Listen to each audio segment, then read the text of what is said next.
तारीख मिलती रही है, लेकिन इंसाफ नहीं मिला। दोस्तों, आप देख रहे हैं जिला न्यूज। आज हम पढ़ने जा रहे हैं भारत के वन के बारे में। भारत के वन से क्वेश्चन आते हैं आपके हर पेपर में, और जो आपके सर से बाउंस हो जाते हैं, मगर आप ये पढ़ने के बाद आप कोई भी क्वेश्चन आएगा तो आप वो क्वेश्चन कर लेंगे। तो इसमें हमारा पहला क्वेश्चन है कि राष्ट्रीय वन नीति के अनुसार पर्यावरण की दृष्टि से देश के कम से कम कितने % क्षेत्र पर वनों का आवरण है। तो राष्ट्रीय वन नीति के अनुसार तो कम से कम 33%। केंद्र सरकार द्वारा नई वन नीति की घोषणा किस वर्ष की गई थी? तो किस वर्ष की गई थी? 1988 1988 में इसकी घोषणा की गई थी। उसके बाद भारतीय वन, ये बहुत पूछा जाता है कि भारतीय वन सर्वेक्षण विभाग का मुख्यालय कहाँ है? तो देहरादून है, याद रखिएगा देहरादून। भारत की वन अनुसंधान संस्था कहाँ पर स्थित है? तो वो भी देहरादून स्थित है। उसके बाद अगर पूछ लेगा कि राष्ट्रीय पर्यावरण शोध संस्था NERI कहाँ है?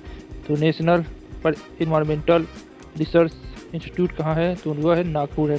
NERI करके भी पूछ सकता है, इंग्लिश में इसका फुल फॉर्म देख के पूछ सकता है।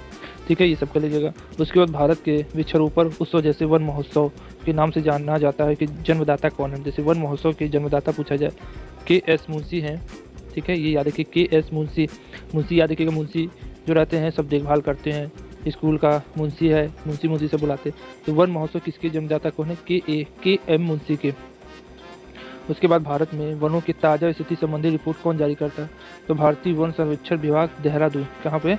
देहरादून। उसके बाद देहरादून स्थित फॉरेस्ट सर्व ऑफ इंडिया द्वारा कितने वर्ष के अंतराल पर वन संबंधी रिपोर्ट जारी करता है? हर 2 साल पे वन रिपोर्ट जारी करता है। वन रोपण प्रक्रिया क्या है? तो वनों का रोपण, इसका मतलब पेड़ लगाने की ही वन रोपण अभिक्रिया है। उसके बाद भारत के कुल वन और आच्छित क्षेत्र कितने हैं? तो देख ले, 7,89,164 वर्ग किलोमीटर क्या है? वन हमारे हैं। भारत में कुल भौगोलिक क्षेत्र 32,87,263 वर्ग किलोमीटर में कितने % भाग पर वन आच्छादित क्षेत्रों का विस्तार है? तो 24% भाग पर आच्छादित क्षेत्रों का विस्तार पाया गया है। देश के कुल क्षेत्रों के कितने % भूभाग पर वनों का आवरण है?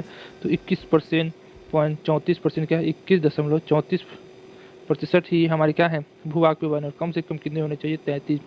और 50% होंगे तो हमारा जीवन सफल होगा। तो 50% तो बहुत मुश्किल है।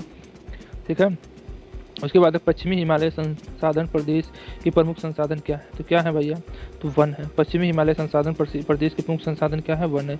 देश की सर्वाधिक वन क्षेत्र किस राज्य में है? तो मध्य प्रदेश में देश की सर्वाधिक वन क्षेत्र है। उसके बाद हमारा है कुल वन क्षेत्र की दृष्टि से भारत के प्रथम 3 राज्यों का सही अवरोही क्रम क्या है?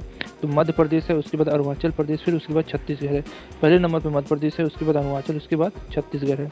राज्य केंद्र शासित प्रदेश में से प्राकृतिक वनों में आच्छादित उच्चतम % और भौगोलिक क्षेत्र कहाँ पे है? अंडमान और निकोबार द्वीप समूह पे सबसे अच्छे किस्म के, जैसे वहाँ पे जितने आदमी हैं उतने ही पेड़ पौधे हैं। इससे क्या होता है कि संतुलन बना रहता है, बहुत अच्छा है। उसके बाद हमारा अगला क्वेश्चन है, पारिस्थितिक संतुलन बनाए रखने के लिए न्यूनतम वन आवरण अनिवार्य है। तो 33% पास होने में उसी तरह 33% वन होने चाहिए, तभी हम अधिक स्वास्थ्य से जी सकते हैं। मगर हमारा क्या 21% है, तो 21% दो 12% हमारा कम है। उसके बाद अब भारत के किस राज्य में उसके क्षेत्र की अधिकतम % क्षेत्र वांछित है? तो मिजोरम है, वहाँ पे क्या है? उस राज्य से अधिक क्षेत्र में वहाँ पे वन है।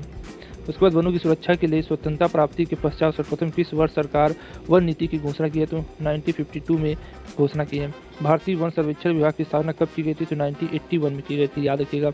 वनों की सुरक्षा के लिए 1952 और वनों के सर्वेक्षण के लिए 1981। विच्छादित क्षेत्र सर्वाधिक कहाँ पे है? पूर्वी दक्कन में। विच्छादित क्षेत्र कहाँ है? सबसे अधिक पूर्वी क्षेत्र में। भारत के किस वर्ष पर्यावरण सुरक्षा अधिनियम पारित किया गया था? 1986 में। पर्यावरण सुरक्षा अधिनियम कब पारित किया था? 1986 में। और पर्यावरण सर्वेक्षण विभाग की स्थापना की गई थी 1981 में। तो उसके बाद नीलगिरी पहाड़ियों में पेड़ की समान जाति क्या है? तो नीलगिरी पहाड़ियों पर टोक सगोन का जो पेड़ होता है वहाँ पे सबसे अधिक पाए जाते हैं। ठीक है, नीलगिरी पहाड़ियों पे। उसके बाद हमारा क्या है कि भारत की अति सघन वनों का सर्वाधिक क्षेत्र जिस राज्य में पाया जाता है वह अरुणाचल प्रदेश। यहाँ वनों की संख्या क्या है? सघन है, जैसे एक क्षेत्र में बहुत ज़्यादा वन है। उसके बाद किसे वैश्विक विरासत का वन माना जाता है? तो सही उत्तर क्या है? पश्चिम बंगाल के सुंदरवन। वैश्विक विरासत पश्चिम बंगाल के सुंदरवन। भारत के राज्यों में से किसमें सौगौन का वन पाया जाता है? तो मध्य प्रदेश में सौगौन का पेड़ पाया जाता है। भारत के मैंग्रोव वनस्पति मुख्यतः पाई जाती है कहाँ पे? सुंदरवन में। तो ये सब ऐसे क्वेश्चन है जो आपको बार बार पूछे जाते हैं। 1000 बार क्वेश्चन पूछे गए हैं आपके पेपर में। अगर आपको याद करना है तो याद कर लीजिए, ठीक है। और मैं इस पर लाइक रख रहा हूँ, 1000 का लाइक रख रहा हूँ। ठीक है, चलिए मैं 10,000 का लाइक रख दे रहा हूँ। ठीक है, ये देखिए कितने समय में पूरा हो जाता है। और ये ज़रूर देख लें वीडियो, अगर आप ये वीडियो नहीं देखेंगे समझ लीजिए आपका 1 नंबर चला जाएगा, 1 क्वेश्चन चला जाएगा। ठीक है, तो आज के लिए बस इतना, फिर मिलते हैं नए वीडियो में। जय हिंद, जय भारत। इंसाफ या तारीख, अगर आप उन्हें इंसाफ नहीं दे सकते तो बंद कीजिए।